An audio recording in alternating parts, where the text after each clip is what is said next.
ఏటైంది అసలు అంతలా గురెట్టేసి ఆ వీరుగడి ఫోటో మీదగా బాణాలు వేసేస్తున్నావా?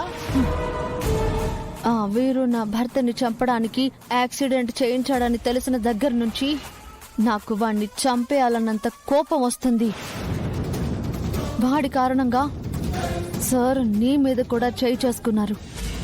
వాడి మీద కోపం ఎలా తీర్చుకోవాలో తెలియక ఇలా చేస్తున్నాను. నువ్వు ఆగవేసిల్లే పాప సిరాయి అంటారు కదటే. ఆడి పాపం పండేంత వరకు ఆడిని మనం ఏడు చేయలేం. బావ చెప్పినట్టు ప్రీతి కోసమైనా మనం సైలెంట్గా ఉండిపోలే. ప్రీతిని బాధ పెట్టకుండానే వాడికి గట్టిగా బుద్ధి చెప్తానన్నయ్య. అంటే ఏడు చేయబోతున్నావు చెల్లె?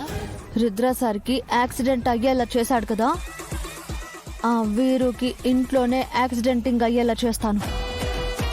కాళ్ళు చేతులు విరిగి మంచం మీద పడేలా చేస్తాను. చూసుకో.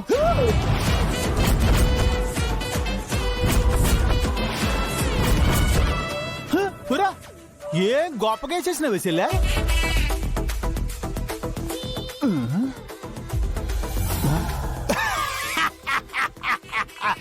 ఈ పిల్లలు ఆడుకునే తుప్పా కట్టుకుని ఏడు చేస్తావే చెల్లె? ఇది పిల్లలు ఆడుకునే గన్నే కావచ్చు, కాకపోతే దీంట్లో ఆయిల్ పోసేశాను. ఈ ఆయిలింగ్ తో ఆ వీరుని ఎలా ఆటాడిస్తానో చూడు. ఒక నరి ఒక తుప్ప